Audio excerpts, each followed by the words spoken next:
오늘 하나님의 은혜가 이 자리에 나와 예배하는 우리들의 삶 가운데, 또 여러분의 발걸음 가운데, 가정과 일터 가운데 함께하기를 간절히 소원하고 축복합니다. 우리가 보면 어느 그룹이든지 간에 그 그룹의 분위기를 주도하고 이런 사람들이 있습니다. 그래서 어떤 사람은 그 사람이 있으면 뭔가 불편하고 계속해서 짜증이 나고 그래서 피하는 그런 사람이 있는가 하면, 어떤 사람이 오면 그 사람이 그 그룹에 있으면 그 사람이 어떤 말만 해도 다들 까르르 웃고 분위기가 되게 좋아지는 그런 사람이 있습니다. 우리는 보통 그런 사람을 인싸라고 이야기를 하지요. 그래서 그 분위기를 주도하고 그 분위기를 좋게 만들고, 어떠한 그 같이 그룹의 프로젝트나 과제가 있어도 긍정적으로 이거 해보자 막 이렇게 이끌어가는 그런 사람들이 있습니다. 여러분은 어느 쪽에 속하나요? 많은 사람들이 피하는 사람? 아니면 그렇게 이끌어가는 사람? 이왕이면 그 모든 그룹에 여러분이 있을 때 꼭 필요한 사람, 그리고 그 그룹에서 위로가 필요할 때 위로해 줄 수 있는 사람, 그런 사람이 되기를 간절히 소원합니다. 오늘 말씀은 화평케 하는 자는 복이 있나니 그들이 하나님의 아들이라 일컬음을 받을 것이며, 화평케 하는 자에 대한 말씀을 나누려고 합니다. 여기서 말하는 화평케 하는 자는 제가 서두에 얘기했듯이 막 어느 그룹에만 가면 분위기를 좋게 만들고 막 분위기를 이끌어가는 그런 사람을 이야기하는 것은 아닙니다. 여기서 말하는 화평을 위해서는 어떤 의미냐면, 성경에서 말하는 화평은 깨어진 것. 깨어졌다라면 여러분이 벌써 딱 생각을 하셔야 돼요. 제일 먼저 깨어진 관계가 무엇이지요? 하나님과 하나님이 창조하신 인간이 그 관계가 깨어졌어요. 하나님은 처음 우리 인간을 만드실 때 왜 만드셨을까요? 하나님은 속성 중에 어떠한 속성이 있냐면 완전하신 속성이 있습니다. 그 말은 무슨 말이냐면, 하나님은 스스로 혼자 존재하시는데 전혀 아무런 불편함이 없다라는 거예요. 우리 인간은 혼자 존재할 수 있습니까? 없습니까? 혼자 존재할 수 없는 존재예요. 동물들 중에서도, 우리 인간도 크게는 동물에 속하니까, 동물들 중에서도 그 새끼를 낳고 나서 그 새끼가 독립해서 성장하기까지 가장 긴 시간이 걸리는 동물이 누굽니까? 우리 인간들 아니겠어요?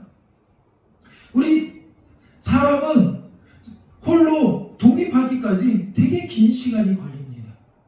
요즘은 특별히 또 수명이 100세로 늘어나면서 많은 것들도 같이 늦어지고 있어요. 그래서 옛날에 비해 결혼도 이제는 30, 40대, 40대 하는 게, 옛날에는 늦었다라고 이야기하지만 요즘은 보편적으로 40대 막 이렇게 합니다. 그러니까 모든 게 다 늦어지면서 독립이나 모든 것들도 다 늦어지고 있어요. 그렇게 인간은 홀로 서기에 되게 연약한 존재입니다. 그러나 하나님은 그런 존재가 아니에요. 우리 인간처럼 그렇게 혼자 계시면 혼자 못 계셔가지고 우리 인간을 만들거나 그런 분이 아니세요. 이 세상을 창조하신 이전부터 하나님은 계셨고, 그때에도 하나님은 홀로 충만하게 완벽하게 계셨던 분이에요. 근데 그분이 어느 날 계획하시고 작정하신 거예요. 무엇을요? 이 세상을 만드시겠다라고 작정하시고 그 가운데 우리 인간을 계획하시고 만드신 거예요. 그러니까 어떤 의미에서 보면 우리 인간은 굳이 하나님이 안 만드셔도 꼭 필수적으로 만들어야 되는 존재는 아니었어요. 이 세상은 꼭 필수적으로 생겨나야만 되는 그러한 피조물은 아니었다라는 거죠. 왜냐하면 이 세상이 창조되기 이전에도 하나님은 이미 완벽하게 스스로 존재하셨기 때문에 그래요. 그래서 모세가 물을 때 누굽니까? 당신은 누굽니까? 라고 물을 때 뭐라고 얘기합니까? 나는 스스로 있는 자다. 하나님은 스스로 충분히 완벽하게 계실 수 있는 분이에요. 그런데 그런 분이 우리 인간을 만드시려고 작정하셨을 때에는 거기에 계획을 담으시고 의미를 담으신 거죠. 그런 의미에서 우리들은 의미 있고 귀한 존재가 된 거예요. 여러분, 우리는 다 의미 있는 존재예요. 근데 사탄은 우리를 속이려고 뭐라고 얘기해요? 왜 태어났니? 이러고 실수로 태어났다고 이러는데, 우리 인간들 사이에서는 실수일 수 있지만 하나님은 섬세한 계획 가운데 우리를 가장 좋은 때, 가장 좋은 곳으로 우리를 이끄시고 우리를 태어나게 하시고 하나님의 계획 가운데 우리를 만들어 가심을 여러분 기억하시기 바랍니다. 그러기에 아무런 의미 없는 존재는 있어요? 없어요? 있어요. 단지 그거를 깨닫지 못할 뿐이지 아무런 존재 없는 사람은 없어요. 아무런 의미 없는 사람은 없어요. 누구나 다 하나님의 계획과 의미를 갖고 있음을 여러분 기억하시기 바랍니다. 그러기에 여러분은 어떤 존재요? 소중한 존재이고 보배로운 존재임을 여러분 기억하시기 바랍니다. 하나님이 그렇게 이 세상을 만드시고 아담과 하와를 만드시고 매일 아침 저녁으로 아담과 하와를 찾아오셔서 하나님이 만드신 이 세상을 하나님의 뜻대로 어떻게 관리하고 있는지, 어떻게 그 이름을 지으며 그 동물들을 보살피고 있는지, 그들을 섬기고 있는지 하나님은 보여주고 계세요. 그렇게 아침 저녁으로 그들과 교제하며 나누며 하나님은 이 세상 가운데 그렇게 충만함을 보여주셨단 말이죠. 아담과 하와에게, 이 세상 사람들에게 하나님의 은혜를 부어주셨어요. 그렇게 동행하셨어요. 그렇게 은혜를 부어주셨어요. 그렇게 은혜 가운데 살던 중에 그 두 관계가 깨어지는, 하나님과 아담과 하와, 이 땅의 피조물의 관계가 깨어지는 그런 사건이 벌어집니다. 그 사건이 무엇입니까? 바로 아담과 하와가 하나님과의 약속을 저버린 거예요. 언약을 깨버린 거예요. 어떤 사람들은 아우 그 사과 하나, 선악과 하나, 그 과일 하나가 뭐라고, 그 과일 하나 따먹었다고 그렇게 진노하시고 죄악 가운데 그 인간들을 그렇게 심판하십니까? 라고 이야기하는 사람도 있어요. 그러나 그런 사람은 항상 자기중심적으로 생각이 좁게 잘못 생각하는 거예요. 하나님은 그거 사과 하나, 과일 하나, 그 선악을 알게 하는다고 그 열매 하나의 문제가 아니에요. 하나님은 이미 모든 열매를 인간들에게 따먹게 하시고 누리게 하셨어요.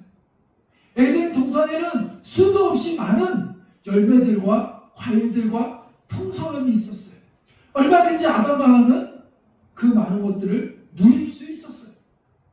그러나 하나님은 단 하나, 선악을 알게 하는 나무 이것만은 먹지 마라. 왜요? 인간들에게 안전장치를 심어놓으신 거예요. 다른 거 내 멋대로 따먹고 내 멋대로 이름을 지으면 그것이 그 이름이 되어지고 그것을 관리하는 인간들이 착각할까 봐. 어떤 착각이요? 내가 하나님이냐, 내가 이 땅의 주인이냐, 하나님이 주인이고 하나님 뜻대로 이것을 맡긴 것인데 내가 주인이냐 착각하지 말라고, 내가 어찌할 수 없는 단 하나, 그거 보면서 동산 중앙에 선악을 알게 하는 나무 보면서 맞아, 이 땅의 주인은 하나님이지, 그냥 하나님이 나에게 맡겨주신 거지, 내가 내 마음대로 하는 게 아니라 하나님의 뜻대로 하는 거지, 그것을 깨닫게 하는 안전장치로 그 에덴 동산에 선악을 알게 하는 나무를 주신 거예요.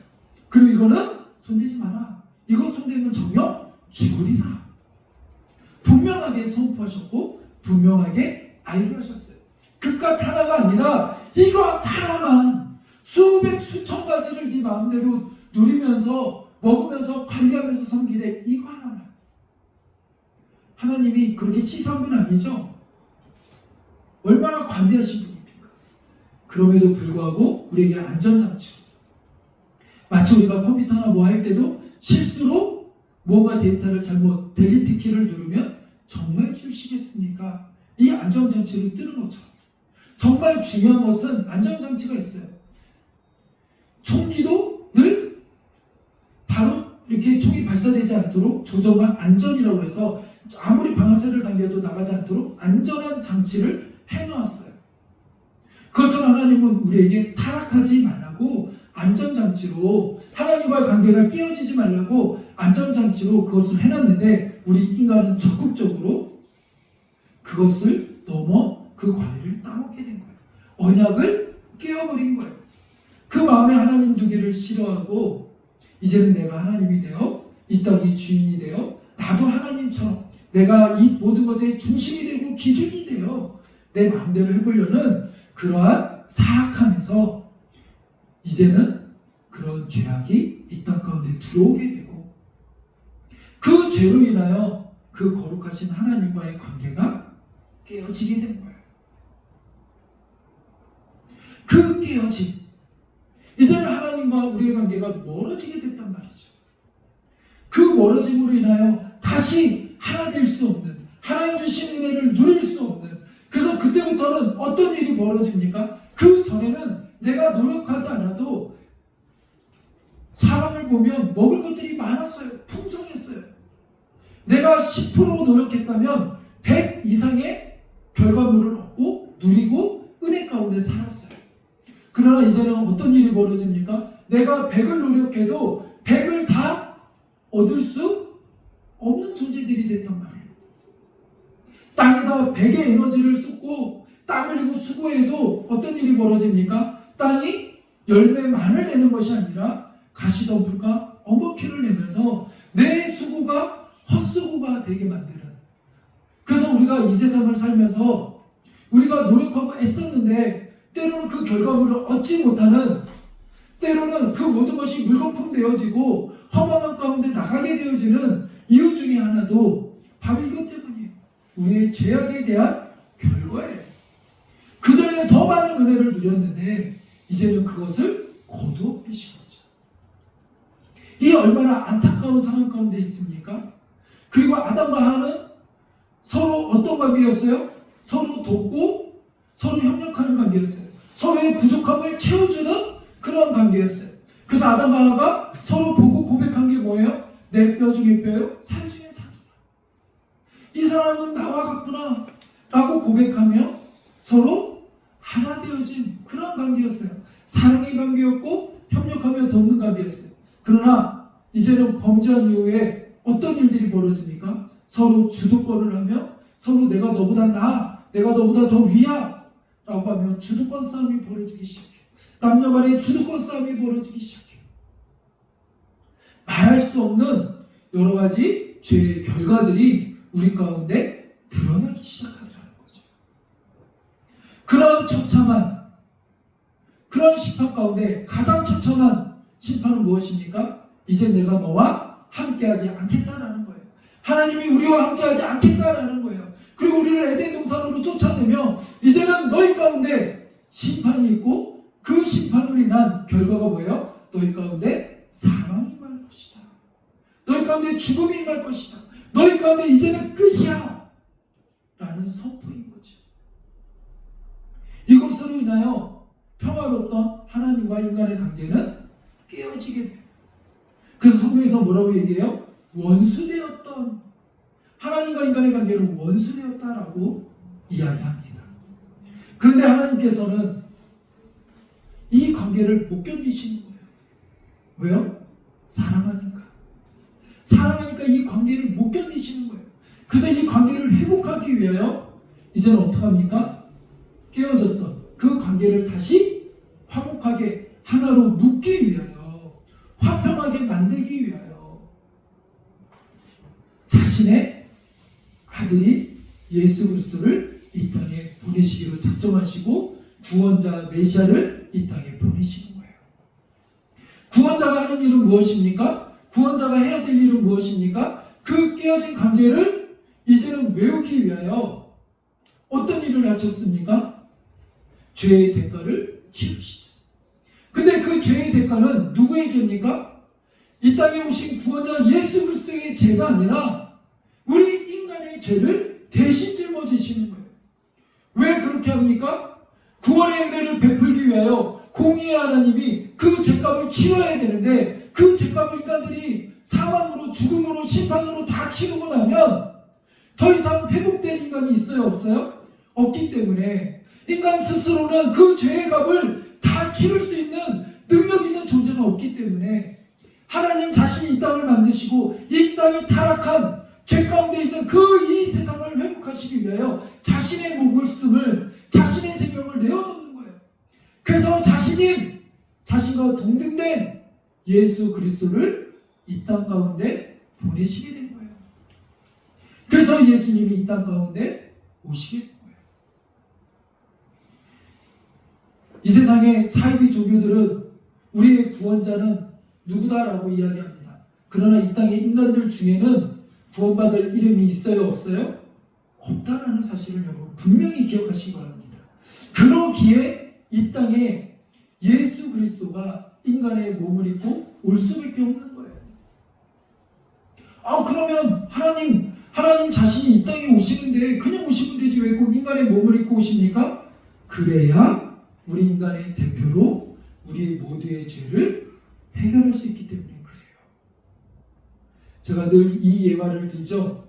우리나라 축구 선수, 대표 선수로 나가려면 우리나라 대표적인 손흥민 선수 유명하잖아요. 외국에서도 뛰기도 하고. 그렇다고 해서 그 선수가 외국 선수입니까? 아니죠. 그의 정체성은 대한민국 사람이에요.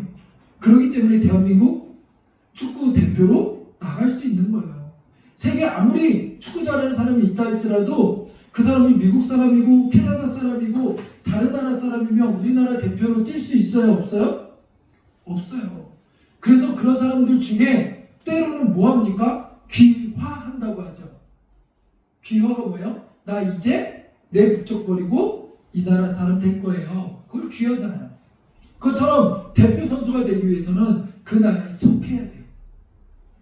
우리 인간을 구원하시기 위해서, 이 화목케 하기 위해서 하늘 보좌 버리고 인간의 모습으로 내려오신 예수님.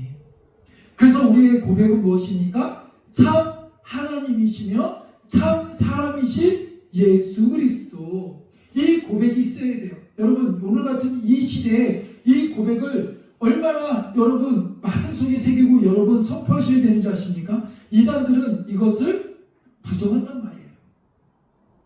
근데 이 둘 중에 하나라도 부정되면 우리의 구원자 예수 그리스도가 구원자로서 그 의미가 회복될 수 없어요. 그렇기 때문에 여러분 기억하시기 바랍니다. 우리의 구원자는 참 하나님이시자 참 사람으로 오신 거예요.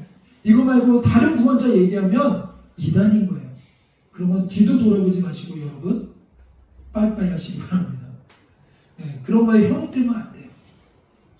근데 오늘 이 이야기가 여러분 많이 들으셨고 몸이 건조한 이야기인 것 같지만 이게 왜 중요한지 아세요? 이게 왜 의미 있는지 아세요? 그리고 이것이 오늘 우리에게 어떠한 도전을 주는지 아세요? 오늘 성경에서 뭐라고 이야기하냐면 화평케 하는 자는 복이 있나니 그들이 하나님의 아들이라 일컬음을 받을 것이다. 이 예수 그리스도의 화평함으로 인하여 우리가 누구의 자녀 되었어요? 옛날에는 죄인이었고 사망이고 죽을 수밖에 없는 존재였지만 이제는 구원함을 얻었고 하나님의 자녀 되었고 하나님의 백성으로 하나님의 나라를 위협으로 받는 우리는 하나님의 자녀가 되었어요. 하나님의 백성이 되었어요.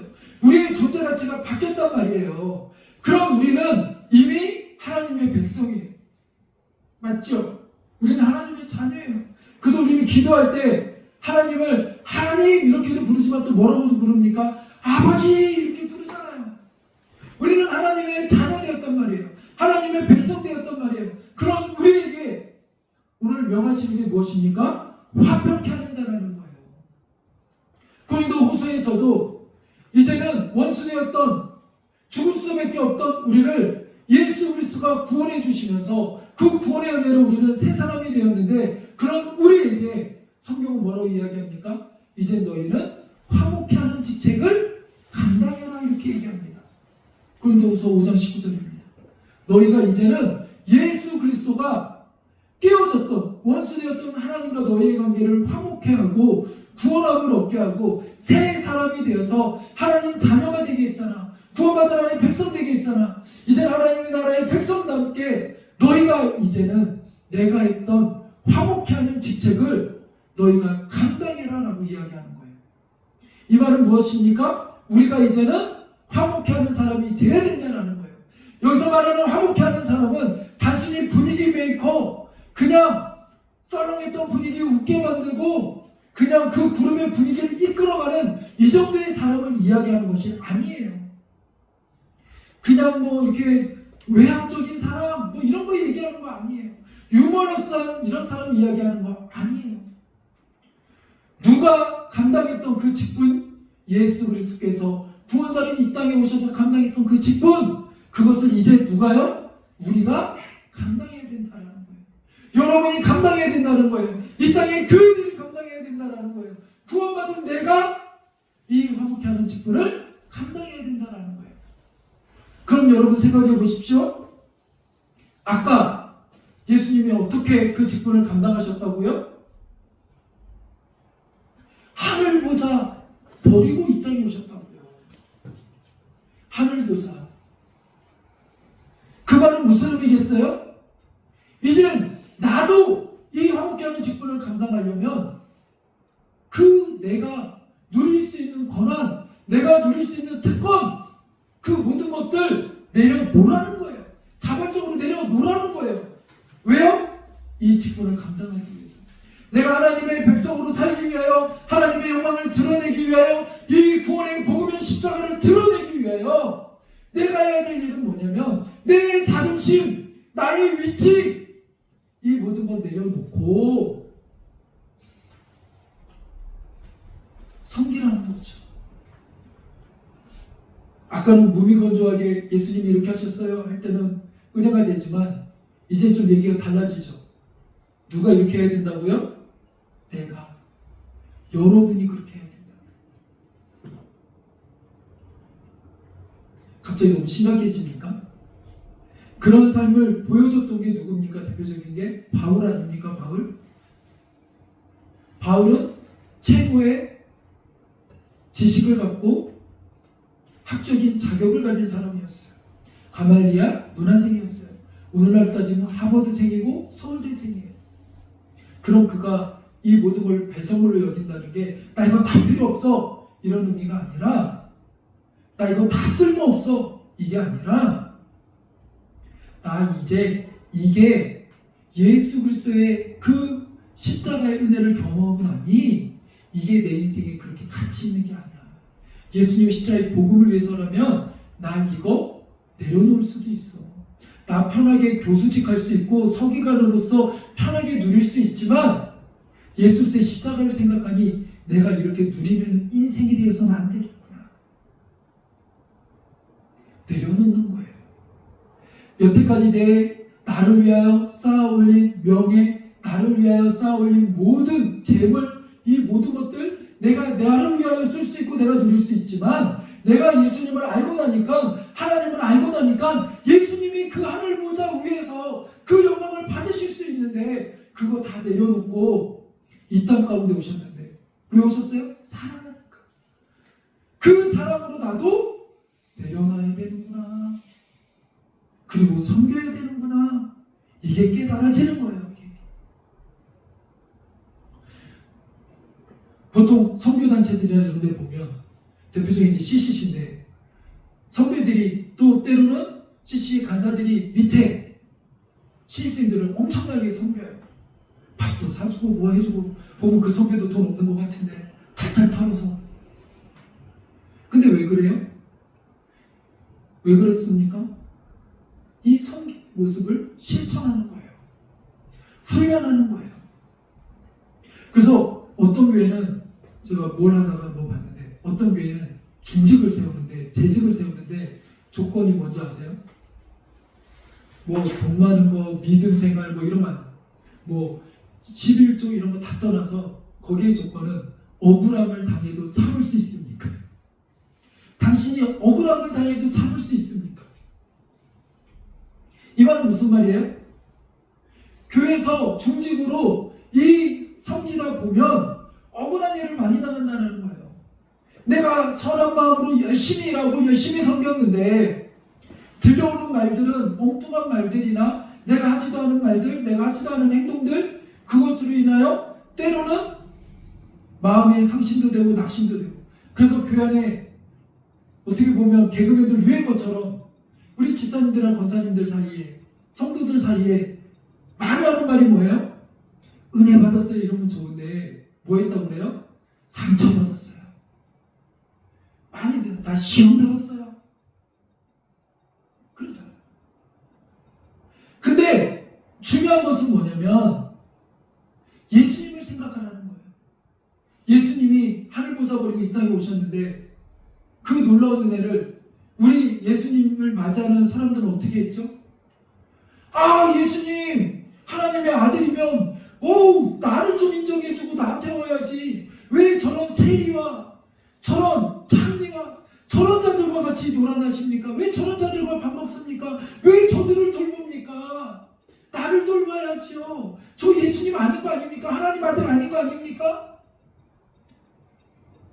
그런 예수님을 향하여 십자가에 달려 돌아가실 때 어느 누구도 예수님이 하나님의 아들입니다라고 대모하며 구원해내려고 했던 사람들이 있습니까? 다 십자가에 못 박으라고 소리 지르지 않았어요. 예수님을 부인하지 않았어요. 심지어는 제자들도 그렇지 않았어요. 우리들의 모습은 어땠어요? 그때 예수님이 나 억울해 아 이상해 이러면서 나 안 해 이제 나 십자가 앉아 됐다고 여러분 생각해 보세요. 근데 예수님은 묵묵하게 그 모든 십자가와 그 모든 고난과 그 모든 수치와 그 모든 조롱을 다 견디어내셨어요. 얼마나 억울하셨을까요? 정말 억울하셨을 거예요. 정말 시험이 들어도 몇백 번 들었을 거예요. 베드로에게 야 너 오늘 나 3번 부인할 거야 얘기할 때 얼마나 마음이 힘들었을까요? 이거죠. 그렇게 나 따른다고 하던 녀석이 그것도 하루아침에 3번이나? 근데 뭐 베드로뿐입니까? 그렇게 살아생전에 예수님이 나는 부활할 거야 얘기했는데도 불구하고 뭔 소리인지 못 알아들으니까 제자들 다 어떻게 했어요? 뿔뿔이 흩어진 거 아닙니까? 그렇게 다 예수님 오른편에 왼편에 그랬던 이들이 그렇게 믿었던 이들이 근데 이게 우리의 삶 가운데 흔한 일이잖아요. 흔하게 겪잖아요. 그렇게 우리는 마음의 상처도 많이 있고 마음의 힘듦도 많이 겪고 억울함도 많이 겪고 그러잖아요. 때로는 내가 섬겨주면 때로는 나에게 섬김을 받은 사람들이 내가 친절하고 젠틀하게 행동하면 그들은 나를 뭘로 봅니까? 호구로 볼 때가 많잖아요. 그래서 세상은 호구당하지 않기 위하여 더 타이트하게 따질 거 따지고 이렇게 하라고 이야기하잖아요. 근데 그게 우리의 성향에도 맞잖아요. 근데 성경은 우리의 성향과 다르게 뭐라고 이야기합니까? 완벽히 하는 자가 되라. 어떻게 해요? 예수님이 하셨던 거죠.